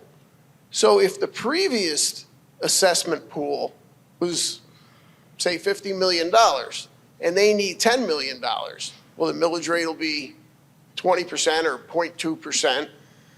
If the county needs $40 million, that's where they set the millage rate, okay? And then wherever you live, your local council.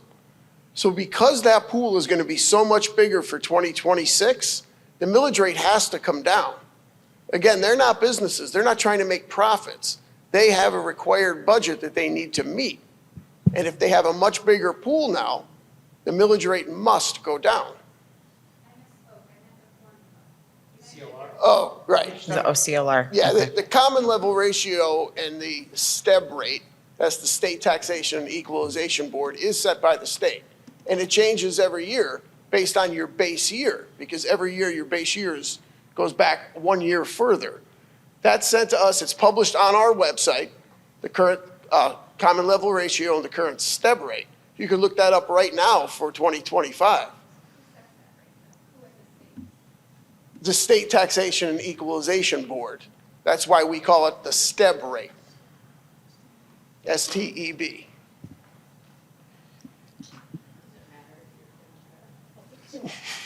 No, so, No, it does not. It So- shouldn't. These are generally positions held by nonpartisan people. I guess the bottom line is, when we get our figures out, and say this entire auditorium is not happy with their rate, their increase, the bottom line is, we're gonna have to appeal, correct? Correct.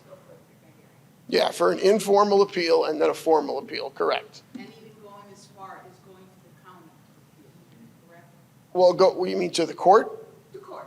Yes, yes, to the Court of Common Pleas, that's correct. Is that like small claims?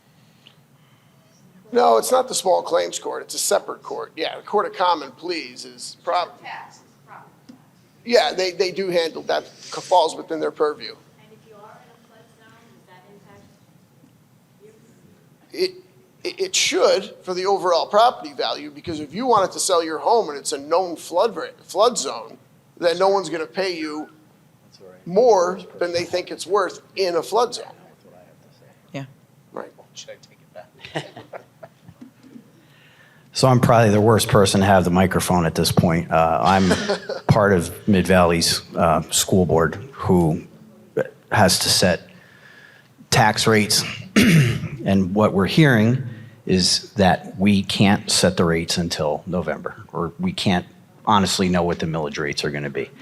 In the meantime, as has been pointed out, we're going to be setting our budgets for next year, okay? 33% of the people who are going to be getting reassessed are going to be paying more, even though our pool is still going to be the same. 33% of those people can go and appeal to get a lower tax rate, which means that the 66% people are going to face increases by the school district or the county or the boroughs, because they still have to pay for what they use tax money for. There is no additional tax money coming to any of these bodies. It all has to come from us. So my question is, when you go to an appeal, as Mid-Valley, we have multiple businesses in our area appealing their taxes over the last 3 or 4 years. Yes. Every time they appeal, their assessment goes down. We lose money from those businesses. Where are we going to get it from? Well, nobody's going to like this answer. When you come before our Board of Appeals, they're actually independent of our office. Whatever they decide to do, that's the final decision, unless you want to take it to the court. And when it comes to the Lackawanna County judges, clearly we have no authority over them. So whatever they decide the new assessed value will be, if in fact it is decreased, we have absolutely no say over that, authority to speak to judges about that. We have no option like that. It was a rhetorical question. I understand. Right. I know the I answer. understand your pain. There is I no understand your one that's going to say to that person, no, your assessment is correct. You need to keep paying what you're paying. They're going to say, you're right. You're paying too much. We're going to lower your taxes. And then the counties, the boroughs, the school districts all have to raise the taxes for everybody else who's on fixed incomes. That's the reality. Yes. Plain and simple. I have other people on boards or boroughs in here. We're taxpayers just like everybody else. Sure. But the reality is, when we have to approve our budgets, and there's, in the city of Scranton, how many properties are coming off the tax rolls and going to nonprofits? Several. Where does that, because like you keep using and again, this is not a question for you, this is education hopefully for everybody. You still need $1 million to pay it. Correct. So if 100% of us are being reassessed, we can't be more than $1 million for next year. A third of those people are going to go and appeal their share of that $1 million. Okay? So the $1 million that the school needs is going down to here, if they go down. And to your point, you said, I think it was Beaver County, only 6,000 people appealed, or whatever the case may be, if I understand. Yeah, 6,000 parcel owners, 6,000 parcels were formally appealed. Correct. And what was the result of those? Do you know, did they all get appealed to lower rates? Because if that's the case, that $1 million is no longer a reality. I know that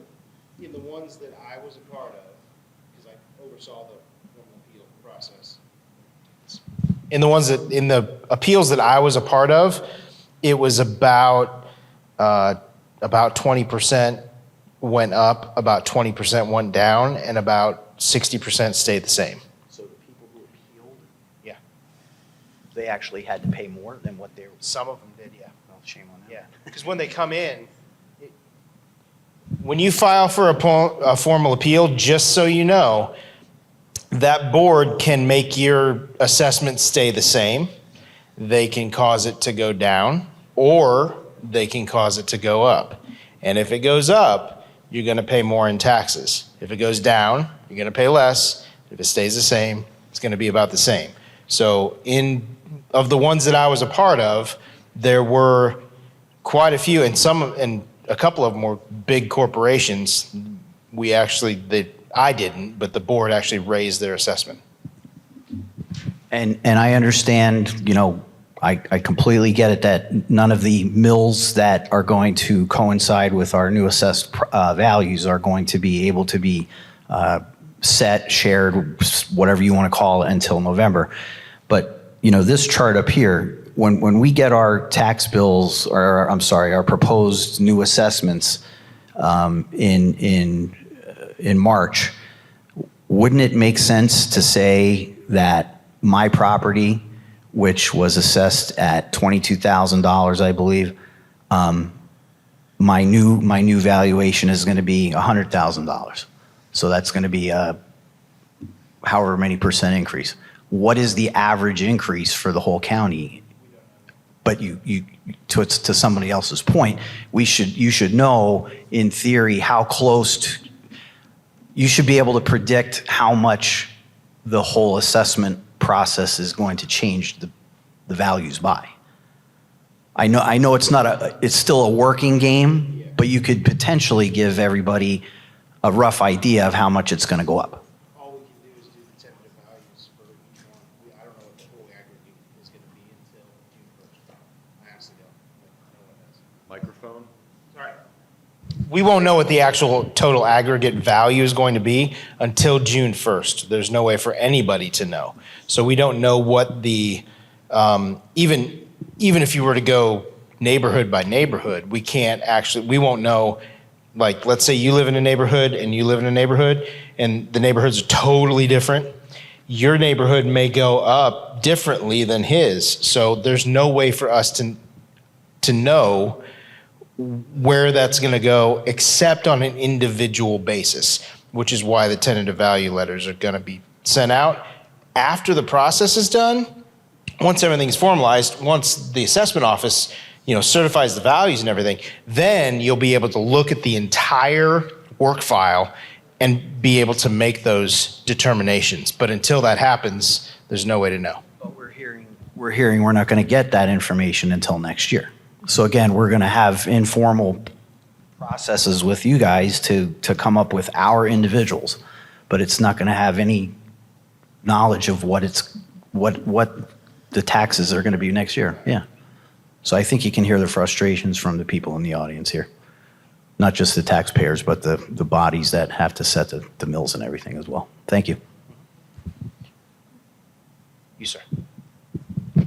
Okay, I hope that this is just a very simple one or two questions and stuff, and it's a follow-on from all the other ones. I guess my basic simple one is, basically with the communities represented here, does everybody compute that millage rate the same? Is there like a form that if I went to Oliphant, then I went to Throop, or wherever I went, would it be the same format that's being followed to come up with a millage rate? Yes, Okay. absolutely. Okay, so from where you're sitting in your position, you don't worry too much about the communities, right? No, I worry about the community. I mean, is there a relationship between what he's speaking about getting to your office? Are you talking about the reduction in assessments? No, I'm just speaking in general of all the information that's getting to you. Right. Like, do you worry about my community for Throop? Like in your position, you don't have to worry about that, do you? Because we just said the millage rate was going to be developed locally, internally, right? Correct. In each community? Correct. Okay, so that's that part of it. So I guess the next question is, it's more or less just a generic thing. When you went out into the field and you compiled all this information, how did you compile that? Did you guys have your laptops or something? How was the information collected? My question is, how was the information collected there, and then how did it get across to his system or his database? Are there two separate databases? So, and then how did it flow over to him? Okay, so when we started data collection in Lackawanna County, it was paper. So we collected everything on paper initially.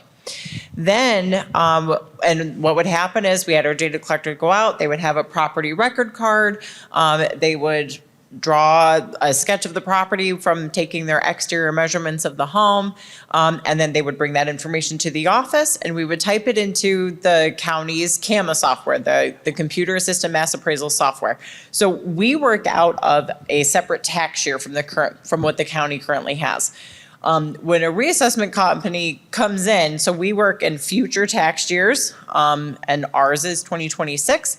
And while we're doing our mass appraisal of the whole county, the county assessment office is also doing, they're still assessing properties throughout the county, making sure that any changes, any permits that come through, those updates are being made. So they're working current year. So we work together in a system, but they're in separate tax years. So we don't interfere with what current bills are going out, and they don't interfere with anything future on the project. So that's how we do that. So initially, that's how it was on paper. And then we moved to what we call Surface Pro. So it was essentially a tablet that was in the field. That tablet, the data collector would go out, they would fill in the information, they would upload it, and it would go straight into our tax year, 2026, for the future tax base.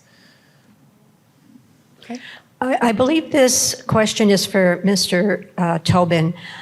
10 years ago, I built my house, and 2 years ago, the water company took eminent domain on a portion of my property and built a water pump, a pretty big water pump. I didn't get a dime out of the whole thing because I fought it.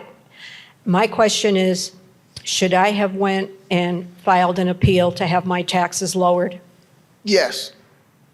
Can I still do that now or wait for the reassessment? Well, you can, but any appeals that are happening in 2025, the board, 9 times out of 10, sets a date of January 1st the following year for the reduction. So if you would come to us back when it first happened, you would have gotten a land reduction in value at the very least, because they took a portion of your property, so your property is no longer what it was, and it was assessed based on that size. So yeah, you would have, if you came to us initially, you would have received a break in your assessed value. But I won't now. No, only because of the timing of the reassessment. If you came in for an appeal, which you still can, they will set it for January 1st of 2026, which is when the reassessed values come in. So you won't see any savings now, but you still have the right to appeal. You can also do an informal review with Tyler, and we can make sure that for the future tax year, a situation like that, like we've taken that into consideration and the value reflects that as well. So even though what Pat's saying, it's a timing issue, but where you doesn't make sense to go with the county yet, come with Tyler and like have that talk with Tyler so we can make that adjustment going forward. Okay. I had another question, but it escapes me, so let's move on. I hate when that happens. Back here, we have, so it is almost 7 o'clock. I've got time for one more question on the mic.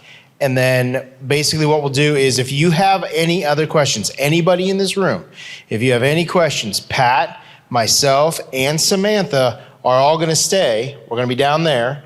You come, bring your question, and I'll do one more. Bring your question to us down there, and we will answer any questions anybody has before we leave.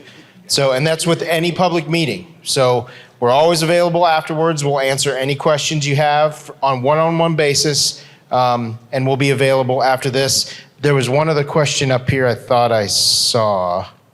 No? Okay. So, oh, yes, sir. You had one. I have just one question. When they're doing the appraisals or the assessment, Are they picking up decks and pools, porches? You mentioned it in your presentation. Are they charging now? Lackawanna County now presently does not pick up pools or decks or fences at charge. Monroe County and some of the other counties do. Are they taking, is Tyler taking?